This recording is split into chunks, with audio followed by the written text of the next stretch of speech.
मेरी ईद कैसी गुजरी? एकदम नंबर 1 या फिर बोरिंग ओके सी? ये आप डिसाइड करके मुझे बताना।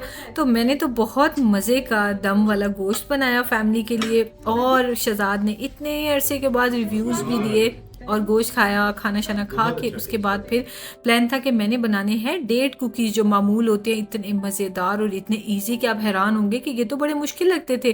ख़ैर फिर हमने गोश्त जो है वो सारे पैकेट्स बनाए और सब लोगों में बाँटे, खुशियाँ अपनों के साथ शेयर की, और बस हमारा डे ईद का हो गया एंड। बिस्मिल्लाहि वल्हम्दुलिल्लाहि वस्सलातु वस्सलामु अला नबिय्यिना मोहम्मद। अस्सलाम वालेकुम, क्या हाल है आप सबका? हम भी अल्हम्दुलिल्लाह बिल्कुल ठीक हैं। तो ये ड्रेस मैंने चूज़ किया था ईद पे पहनने के लिए। पहले मैंने नहीं पहना हुआ, मेरे पास काफ़ी सारे ड्रेसेस पड़े हुए हैं जो मैंने नहीं पहने हुए, तो सोचा उन्हीं में से एक निकाल के पहन लेती हूँ। ईद के लिए मैंने कोई स्पेशल शॉपिंग नहीं की थी, क्योंकि ये वाली ईद पे बन ठन के तो फिरा ही नहीं जाता, क्योंकि मैं हूँ हाउसवाइफ। मुझे समेटनी है कुर्बानी और बनाने हैं खाने। शहज़ाद तो फजर पड़ने के बाद निकल गए थे और कुर्बानी के गोश्त लेके आ चुके थे, और मैंने उसको बखेर के रख दिया था ताकि एकदम गरम गरम गोश्त होता है, हवा ना लगे तो उसमें स्मेल पड़ जाती है। तो मैंने एसी तेज़ करके गोश्त फैला के रखा हुआ था कारपेट पे शीट बिछा के, और मैंने पकाने के लिए थोड़ा सा निकाला और इसको अच्छे से वॉश करना था। फिर इसके ऊपर बाल भी लगे होते हैं ना, तो वो भी सारे अच्छे से, मतलब यानी वहम रहता है क्योंकि बाल ही पकाते हुए बीच में ना रह जाए। तो इनको मैं फिर भिगो के रखती हूँ, पहले मीट को साथ साथ साफ़ करती हूँ, फिर भिगोती हूँ और साथ में वॉश करती जाती हूँ ना। तो खैर, तिहामी के एग्ज़ाम चल रहे थे यहाँ पे। ईद की छुट्टियाँ थी, थर्सडे, फ्राइडे, सैटरडे और संडे। फ्राइडे को तो ईद थी, तो यानी और उसके बाद भी आगे बाकी के पेपर चलेंगे। तो हमारी ये छुट्टियां भी एग्ज़ाम की तैयारी के साथ साथ ही चली हैं, और पता ही नहीं चला कि ईद स्पेशली हमने कोई ईद का अरेंजमेंट किया हो। और मेरे जो जानने वाले हैं उनके भी बच्चे हम लोगों के अराउंड ही एजेस हैं सबकी, तो बच्चों की पढ़ाइयाँ चल रही हैं, तो कोई किसी किस्म की दावतें कोई, वरना मेरा बड़ा मज़ा आता है मुझे जब मैं अम, जो बड़ी ईद होती है उस पे दावत वगैरह रखती हूँ। इससे पिछली बड़ी ईद पे तो मेरा भाई भाभी और भतीजा आए थे, वो लोग कतर से हमारे पास ही आके, तो उन्होंने ईद हमारे साथ की थी, आपसे भी मैंने शेयर किया था। और उससे पिछले साल तो मैंने दावत वगैरह की थी अपनी फ्रेंड्स की, पर इस साल ऐसा कुछ भी नहीं। तो लेकिन अल्हम्दुलिल्लाह अपनों के साथ ईद कर रही हूँ, फैमिली जो यहाँ पे है मेरी उसके साथ तो ईद कर रही हूँ, बाकी सबसे फ़ोन पे ईद चल रही होती है। तो मैंने फिर बहुत ही मज़ेदार किस्म के जो है ना वो दम का गोश्त बनाया था, जिसमें मैंने घर में पड़े हुए आम इंग्रेडिएंट्स है, लेकिन जब जो भी खाएगा ना वो तो हक्का बक्का रह जाएगा कि ये आपने बाहर से मंगवाया है या आपने घर पे बनाया है। और सारी चीज़ें मिक्स करके एक मैरिनेट बना के, तो मटन बीफ जो भी आप पका रहे हैं उसमें आप डाल देंगे, और बस उसको फिर आप पकने पे के लिए रख देंगे, या फिर एक दिन पहले ही मैरिनेशन कर लें। तो पता है कुर्बानी के दिनों का ये होता है कि ज़रूरी नहीं कि उसी दिन ही बस आप कोई रेसिपी शेयर करें, उसके बाद भी गोश्त अपने हिस्से का तो रखा ही होता है, तो उसमें से फिर आप निकाल के बना सकते हैं। इसको बस मैंने प्रेशर पे नहीं बनाया, क्योंकि दम पे मैंने पकाना था, पका लिया। और इस दफ़ा तो मैंने ऑयल भी ज़्यादा डाला ताकि उसकी लुक अच्छी आए, वरना हमेशा आपकी कंप्लेंट होती है कि ऑयल नहीं आप डालती। तो मैंने कहा चलो ईद का स्पेशल ओकेजन है तो ऑयल डाला जाए ज़्यादा। तो ये देखें ऊपर कितना प्यारा प्यारा सा ऑयल भी आ गया है। और इसको मैंने डेकोरेट किया धनिया वगैरह डाल के। और भूख लग रही थी, हामी को मैंने भेजा कि नान लेके आओ, और फटाफट हमने खुद ही खाना था, तो मैं मतलब इतने बच्चों को भूख लगी हुई थी कि मैंने सैलड का भी फिर टाइम नहीं निकाला, और खाना बना के तो बस सारों को सर्व कर दिया। और मैंने सोचा कि आज शहजाद के भी रिव्यूज़ आपको दिखाते हैं। बस बस। कैसा है? अरे वाह, हगी मिलने लगी, वाकई अच्छा है इसका मतलब है। Thank you. कैसा है? Thank you. बहुत मजा आया। अभी धीरे धीरे मैं अपना ऑयल निकालना जस्ट। शहजाद, ये बोन मैरो वाले मिठाई, ये भी एक बोन। नहीं अभी नहीं चाहिए मुझे। रुके ना, नहीं नहीं नहीं। आप भी तो खाएं बोन एरो। ये बड़ा ही मजे का होते हैं। लग गया आपके हैंड पे? ये टी शर्ट पे इसने ऑयल थैंक यू। लगाया है। ऑयल नहीं है, मैंगो लगा हुआ है इसकी शर्ट पे। अच्छा लगा आपको? चलो मैं खाऊं। रोटी बिल्कुल परफेक्ट कुकिंग है। चलो अल्हम्दुलिल्लाह। बहुत मजा आ गया। Thank you. क्या मजे का गोश्त बना है। Thank you, Baba, for slaughtering the goat.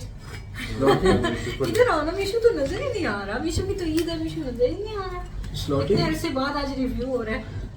Thank you Baba for slotting the goats. Slaughtering का है इसने।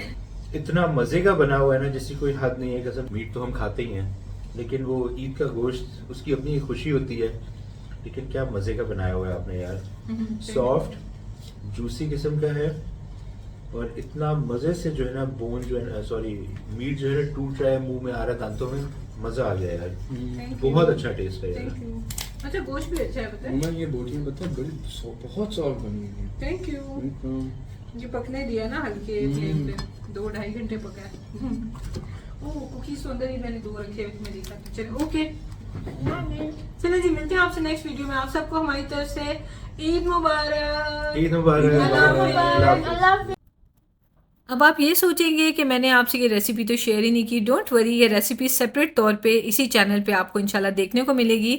और खाना जब मैंने खाया ना तो मैंने आधे से कुकीज़ का बैटर बनाया हुआ था, यानी कुकी डो जो है वो बनाई हुई थी और बाकी का उसको मैंने कंप्लीट करना था उसका प्रोसेस। तो मैंने सोचा कि ना ये इनको मैं बोलूँ कि अब ये पैकेट्स बनाने शुरू कर दें। तो राने सेपरेट कर ली थी क्योंकि शहजाद ने ना राने यासिर रोस्ट पे देनी थी। वो जो लाहौर वाला यासिर रोस्ट है ना, वो यहाँ शारजा में भी खुल गया है। तो शहजाद ने सोचा कि राने हम रोस्ट भी कराएंगे ना, तो नेक्स्ट डे वो खाएंगे। एक दिन पहले देनी थी। तो खैर उसके अलावा बाकी सारा गोश्त जो है वो पैकेट्स बना बना के तो वो डिस्ट्रीब्यूट हम लोग करते होते हैं। तो इस दफ़ा हमने डिफरेंट जगह चूज़ की जहाँ पे जाके डिस्ट्रीब्यूट करेंगे। मोस्टली तो जो है ना वो यहाँ पे जो टैक्सी ड्राइवर्स होते हैं वो बहुत खुश हो जाते हैं उनको जब गोश्त उनको दिया जाता है ना। तो पर इस बार शराद गए थे, डिफरेंट जगह पे जाते हैं, वहाँ पे भी वो लोग होंगे कि जो खुशी खुशी सारा गोश्त एक्सेप्ट करेंगे। यहाँ पे ये रिवाज नहीं है कि लोग घरों पे आके गोश्त लेके जाते हैं। उसकी वजह यह है कि यहाँ पे घरों में ना तो जानवर रखने की इजाज़त होती है, अनलेस कि किसी का विला हो, ज़ाहिर है वो तो शायद रख सकते हो, I am not sure. But हम जो अपार्टमेंट्स हैं वो कहाँ रखेंगे बकरे, और कहाँ पे रख के उनको पालेंगे। तो ये फार्म हाउस में बकरे लेके रख दिए जाते हैं, या फिर अगर आपने स्लॉटर हाउस से करवाने हैं तो वहीं पे रहते हैं और गोश्त बड़ा बड़ा पीस बना के दे दिए जाते हैं।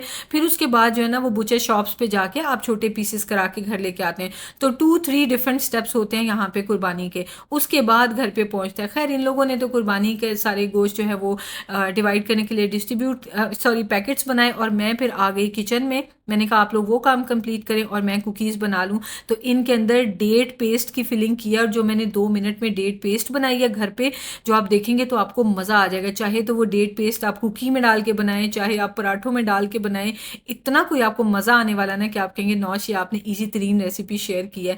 तो ये मैंने बनाए थे कुकीज़, कुछ इस शेप में बनाए, इनके ऊपर मज़े मज़े के पिस्ते का पाउडर लगाया और साथ में जो है वो कुछ कुकीज़ मैंने मंगवाए हुए थे, जो कहते हैं ना कुकी कटर्स, ईद मुबारक और इस तरह के ना। तो वो भी मैंने काफ़ी सारे क्यूट क्यूट से बनाए और बहुत बड़ा बैच कुकीज़ का बनाया था क्योंकि मैंने नेबर्स में डिस्ट्रीब्यूट भी करना था। तो बस ये काम भी कंप्लीट हो गया और शहजाद बस मेरा ही वेट कर रहे थे कुकीज़ बेक कर लूँ तो फिर उसके बाद फिर हम लोग चलेंगे डिस्ट्रीब्यूट करने के लिए और फिर हमारा डे हो जाएगा एंड। तो ये कुकीज़ बस 12-12 मिनट लेते हैं बेक होने के लिए। तो मैं कही थी बस एक ट्रे रह गया तो मुझे बेक कर लेने दे, क्योंकि फिर बार बार टुकड़ों में काम करना थकावट हो जाती है। पता है गोश्त समेटना आसान नहीं होता और फिर खाने भी पकाने और सुनना होती है कि आपने वो गोश्त खाना भी होता है बना के। तो वो सारा कुछ एक ही दिन में कर लेना बेटर होता है, बजाय ये कि उसको पोस्टपोन करना शुरू कर दें। मेरी तो हो चुकी थी बस।